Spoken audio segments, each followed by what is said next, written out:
मलिका कोहसार, मरी और गिरदो नवाह में वक्फे से बर्फबारी का सिलसिला जारी है। अब तक 5 इंच तक बर्फ पड़ चुकी है। बात करते हैं मरी में अपने नुमाइंदे उस्मान अली से। उस्मान, मरी में सर्दी की शिद्दत कितनी है और सयाह कितनी तादाद में मौजूद है बर्फबारी देखने के लिए?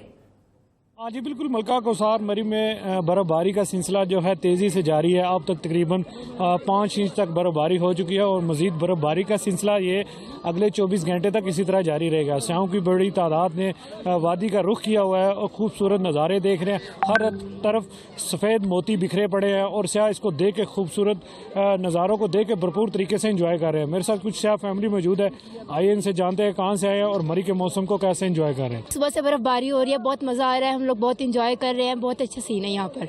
हम सरगोदा से आए हैं, बेसिकली यहाँ पर स्नोफॉल ही देखने के लिए आए हैं। बहुत अच्छा मौसम हो रहा है, सुबह से स्नोफॉल हो रही है, बहुत मज़ा आ रहा है। यहाँ पर अगर दर्जा हरारत की बात की जाए तो दर्जा हरारत -4 तक है, लेकिन उसके बावजूद स्याह जो है बड़ी तादाद में मार रोड और मरी के दीगर सियाती मकामात पर मौजूद है, जो कि इस खूबसूरत नज़ारों को देख के भरपूर तरीके से इंजॉय कर रहे हैं। जी शुक्रिया उस्मान अली। और बल्तिस्तान डिवीजन में पहाड़ों ने